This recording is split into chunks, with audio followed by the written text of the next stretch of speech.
আর এই যে এখানে বিভিন্ন ধরনের মাছ পাওয়া যাচ্ছে, আমাদের ওখানে যেটাকে বলে পটল মাছ, পটল মাছের মতোই, ঠিক আছে। এটাকে কোকিলা মাছও বলা হয়। এটার দাম হচ্ছে 109 বাট, ঠিক আছে। আর এটা ভোলা মাছের মতোই, লাল ভোলা হয় না, এই ভোলা মাছের মতো এটা ভোলাই মাছ, ঠিক আছে। তো এটার দাম হচ্ছে 89 বাট। আর বিভিন্ন রকমের মাছ আছে, এটাকে কী মাছ বলে আমার ঠিক একটা জানা নেই। আর এটা তো পমফ্রেট মাছ, এটা দেখাই যাচ্ছে, এটা 299 বাট।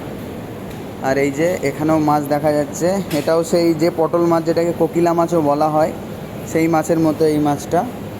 আর বাদ বাকিতে এখানে সব কাটা মাছ রাখাই আছে, বড় বড় মাছের যেসব ইয়েগুলো হয়, ঠিক আছে। তো এখানেও কিন্তু এই মাছগুলো পাওয়া যায়, এগুলো সামুদ্রিক মাছ, তো সেই জন্য এখানেও দেখা যাচ্ছে। তো যাই হোক, এখানে যেই মাছগুলো নেবে, নেওয়ার পরে যদি কাটার মন হয় তাহলে এখান থেকে কেটে দেওয়া হবে, ঠিক আছে। এখান থেকে পিস পিস করে দেওয়া হবে, যে কাউন্টার, এখান থেকে পিস পিস করে দেওয়া হবে। তো যাই হোক, এখানেও আমাদের দেশের মতোই মাছ পাওয়া যাচ্ছে। তো চলো, দেখা হচ্ছে আর একটা নেক্সট ভিডিওতে।